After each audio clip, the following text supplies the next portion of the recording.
നമസ്കാരം. ശബരിമല സ്വർണ്ണക്കൊള്ളക്കേസിൽ ഉൾപ്പെട്ട പ്രധാനപ്പെട്ട പ്രതിയായ ദേവസ്വം ബോർഡിൻ്റെ മുൻ ഡെപ്യൂട്ടി കമ്മീഷണർ കൂടിയായ ബി മുരാരി ബാബുവിൻ്റെ മരണമാണിന്ന് സമൂഹ മാധ്യമങ്ങളിൽ ഏറെ ചർച്ച ചെയ്യപ്പെടുന്നൊരു വിഷയം. ഒരുപക്ഷെ ഈ മുരാരി ബാബുവിൻ്റെ അപ്രതീക്ഷിതമായിട്ടുള്ള ഈ ഒരു വേർപാട് അത് പോലീസ് ഉദ്യോഗസ്ഥരെയും ഈ കേസിലെ മറ്റു പ്രതികളെയുമൊക്കെ അക്ഷരാർത്ഥത്തിൽ ഇപ്പോൾ ഞെട്ടിച്ചിരിക്കുകയാണ്. കാര്യം ഇത്തരത്തിലൊരു ദുര്യോഗം വന്നു ഭവിച്ചത് അയ്യപ്പൻ്റെ ശാപമാണ് എന്നാണ് പൊതുവെ ഇപ്പോൾ സമൂഹ മാധ്യമത്തിൽ വ്യാഖ്യാനിക്കപ്പെടുന്നത്. പൊതുവേ ഒരാളുടെ മരണത്തെക്കുറിച്ച് അധിക്ഷേപങ്ങളോ അല്ലെങ്കിൽ മരിച്ചതിൽ ഈ അത്തരത്തിലുള്ള പരാമർശങ്ങളോ നടത്തുന്നത് ശരിയല്ല എന്നറിയാം. പക്ഷേ ഈ ഒരു വാർത്ത വളരെയധികം പ്രാധാന്യം അർഹിക്കുന്നത് കൊണ്ട് മാത്രമാണ് ഇത് പ്രേക്ഷക സമക്ഷം എത്തിക്കുന്നത്. കാര്യം നമുക്കറിയാം, ഈ ശബരിമലയുമായി ബന്ധപ്പെട്ട് ശബരിമലയ്ക്കെതിരായി പ്രവർത്തിച്ചിട്ടുള്ള ഒട്ടേറെ പേർക്ക് ഇതുപോലുള്ള ഓരോ തിക്താനുഭവങ്ങൾ പല കാലത്തും ഉണ്ടായിട്ടുണ്ട്. അയ്യപ്പക്കോപം എന്നൊക്കെ സമൂഹ മാധ്യമങ്ങൾ അതിൽ പറയുന്നുണ്ടെങ്കിലും ഓരോരുത്തരുടെയും വിധി പല രീതിയിലായിരുന്നു. മുൻപ് ഇതുപോലെ ഈ ശബരിമലയിൽ യുവതീ പ്രവേശന വിധിയുമായി ബന്ധപ്പെട്ട് ആ യുവതികളെ കയറ്റാൻ മുൻകൈയെടുത്ത ഒരു ഉദ്യോഗസ്ഥൻ്റെ മരണവും ഇത്തരത്തിൽ വലിയ ഒരു വിവാദമുണ്ടായ ഒരു മരണമായിരുന്നു. അത് സംബന്ധിച്ചൊരു വാർത്ത തത്വമയി എന്ന് പുറത്തുവിട്ടപ്പോഴും അതിനെതിരെ രൂക്ഷമായ ഭാഷയിൽ പലരും വിമർശിക്കുകയുണ്ടായി. ചില ഓൺലൈൻ മാധ്യമങ്ങളടക്കം ചില വിമർശനങ്ങളുമായി വന്നു. പക്ഷേ ഞങ്ങളതിൻ്റെ നിജസ്ഥിതി അന്വേഷിച്ചപ്പോൾ ആ കാര്യങ്ങളൊക്കെ സത്യം തന്നെയായിരുന്നു. പക്ഷേ ഈ പറഞ്ഞതുപോലെ മരിച്ച ഒരാളുടെ പിന്നാലെ പോകണ്ട എന്ന് കരുതി മാത്രമാണ് പിന്നീട് നമ്മൾ ഒരുപാട് ആ വാർത്തയ്ക്ക് പിന്നാലെ പോകാതിരുന്നത്. പക്ഷേ ഇതും അതുപോലെ തന്നെയാണ്. ഈ മുരാരി ബാബുവിൻ്റെ കാര്യം പറയുകയാണെങ്കിൽ, കാര്യം ഒട്ടനവധി വിവാദങ്ങളിൽപ്പെട്ട ഒരു വ്യക്തി കൂടിയാണ് മുരാരി ബാബു. മുരാരി ബാബുവിൻ്റെ ഒരു ചരിത്രം പരിശോധിക്കുമ്പോൾ അദ്ദേഹം ഒരു പാവപ്പെട്ട വീട്ടിലെ അംഗമായിരുന്നു. അഷ്ടിക്ക് വകയില്ലാത്ത ഒരു വീട്ടിലെ അംഗം തന്നെയായിരുന്നു. വളരെ ദാരിദ്ര്യം നിറഞ്ഞ ഒരു ബാല്യമായിരുന്നു. പക്ഷെ അവിടെ നിന്നും പടിപടിയായിട്ടാണ് അദ്ദേഹം ഈ ഒരു പോസ്റ്റിലേക്ക് എത്തുന്നത്. ആദ്യം അദ്ദേഹം ദേവസ്വം ബോർഡിലെ വാച്ചറായിട്ടാണ് ഉദ്യോഗസ്ഥയിൽ കയറുന്നത്. ഗാർഡ് ആയിട്ടാണ് ഉദ്യോഗ തലത്തിലെത്തുന്നത്. അവിടെ നിന്നും അദ്ദേഹത്തിന് പോലീസിൽ സെലക്ഷൻ കിട്ടുകയെങ്കിലും പോലീസിലേക്ക് പോയില്ല, ബോർഡിൽ തന്നെ തുടർന്നു. പിന്നീട് അദ്ദേഹം ഒരു പിൻവാതിൽ നിയമനത്തിലൂടെ ദേവസ്വം ബോർഡിലെ ക്ലർക്കായി മാറുന്നു. അതിനുശേഷം കാലാന്തരത്തിൽ ഡെപ്യൂട്ടി കമ്മീഷണർ വരെയുള്ള റാങ്കിലേക്ക് അദ്ദേഹം ഉയർത്തപ്പെടുന്നു. അതിൽ ശബരിമല എക്സിക്യൂട്ടീവ് ഓഫീസറായിരിക്കുമ്പോഴാണ് ഈ സ്വർണ്ണ കവർച്ചാ കേസിൽ ഉൾപ്പെടെയുള്ള കാര്യങ്ങളിൽ അദ്ദേഹത്തിൻ്റെ പേര് വരുന്നത്.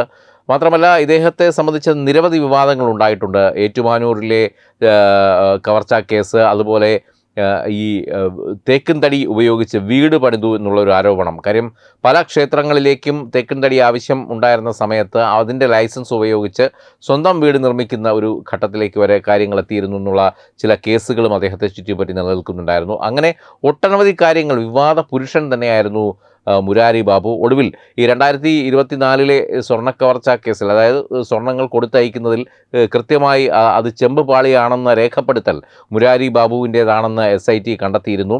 പക്ഷേ കുറ്റപത്രം കൊടുക്കാത്തത് കൊണ്ട് മാത്രം സ്വാഭാവിക ജാമ്യം 90 ദിവസത്തിൽ കഴിഞ്ഞപ്പോൾ സ്വാഭാവിക ജാമ്യം കിട്ടി മുരാരി ബാബു പുറത്തിറങ്ങുകയായിരുന്നു.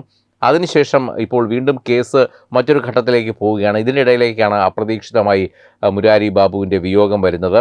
ഈ കേസിന് ശേഷം, അതായത് ഈ 90 ദിവസം ജയിൽവാസം കഴിഞ്ഞ് തിരിച്ചെത്തുമ്പോഴാണ് അദ്ദേഹത്തിന് ക്ഷീണം അനുഭവപ്പെടുന്നത്. തുടർന്ന് നടത്തിയ വൈദ്യ പരിശോധനയിൽ ആദ്യം ഇത് ദഹനക്കേടാണെന്ന് വിചാരിച്ച് മറ്റു മരുന്നുകളൊക്കെ കഴിച്ചു പോയെങ്കിലും പിന്നീട് ഉള്ള പരിശോധനയിലാണ് ഇത് അർബുദമാണെന്ന് കണ്ടെത്തുകയും ഏറ്റവും ഒടുവിൽ അദ്ദേഹം ഇതുമായി ബന്ധപ്പെട്ട് മൊഴി നൽകാനെന്തോ എത്തിയപ്പോൾ ഉദ്യോഗസ്ഥരോട് പറഞ്ഞു അത്രേ താൻ 4ാമത്തെ സ്റ്റേജിലൂടെയാണ് ഇപ്പോൾ കടന്നു പോകുന്നതെന്ന്.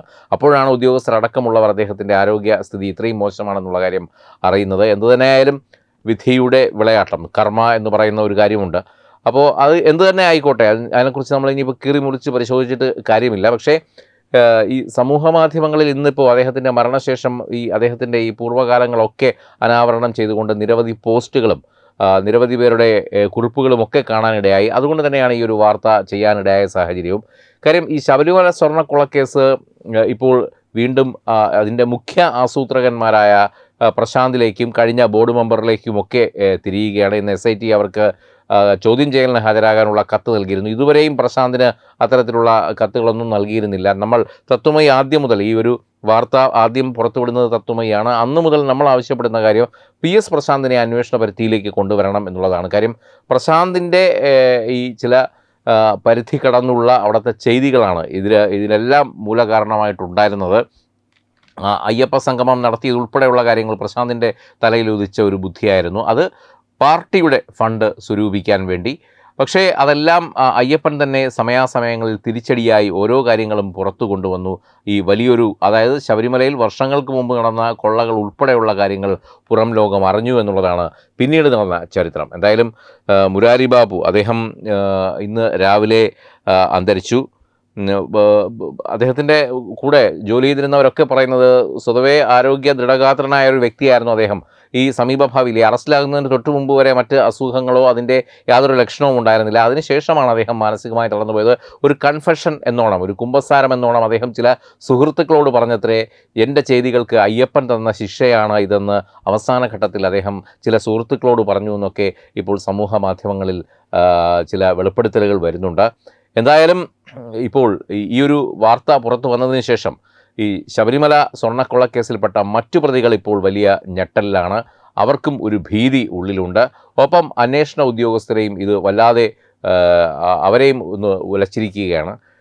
ഈ പറഞ്ഞതുപോലെ സ്മാർട്ട് ക്രിയേഷൻസ് ആണ് ഇപ്പോൾ കഴിഞ്ഞ ദിവസം നടന്ന രാസപരിശോധനയിൽ വ്യക്തമായത്. സ്മാർട്ട് ക്രിയേഷൻസ് ആണ് ഇത്തരത്തിൽ ഈ ഒരു സ്വർണ്ണക്കൊള്ളയ്ക്ക് ഏറ്റവും വലിയ പങ്ക് വഹിച്ചിരിക്കുന്നത്.